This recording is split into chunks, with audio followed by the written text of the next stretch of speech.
Mental processes. Thoughts are the cause of our emotions. Therefore, if I think that I am not intelligent, a feeling of low self-esteem occurs in me, my behavior changes, and I am likely to stop studying. Unfavorable reflections come alone, but it is important not to accept them. Instead, it is better to do like a good philosopher and expand the argument with many questions. A good philosopher is a person who never tires of investigating. Rather, he is a person who at some point realized that everything is vanity, and as long as everything is going well in life, there is no need to reflect, since there is nothing more charming than enjoying life. But sooner or later life changes, and that's where the questions begin. Because, when, where? With that mentality, we must face life and negative thoughts. Pythagoras said that there are three kinds of people: those who seek honor, those who seek wealth, and the philosophers, who as spectators observe life and ask thousands of questions in search of the truth. It is likely that the thought, "I am not intelligent," originated from the many times we have heard degrading similes, mainly from our parents. However, the probability that they were wrong is monumental, and as thinking beings, we have the right to object to that foolishness based on little discernment.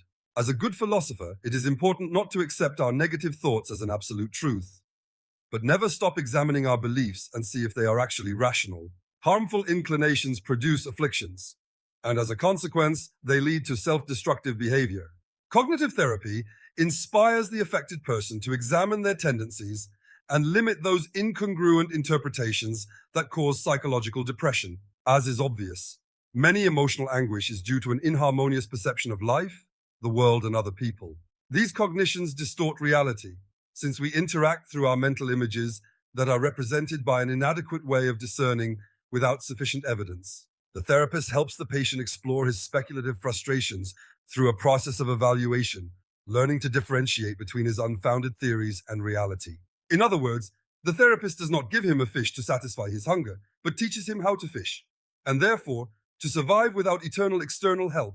In conclusion, the patient is equipped with a safe method to observe, analyze, and change their irrational thoughts with others that are closer to reality. As a philosopher, he takes it upon himself to be skeptical and debate incessantly, because he understands that truth is a relative concept. Pythagoras did not claim that he had all the answers. He simply said that he was an observer of life, and therefore he did not stick to any ideology, but rather he exposed everything to deep scrutiny. He does not assume destructive concepts, rather be warned.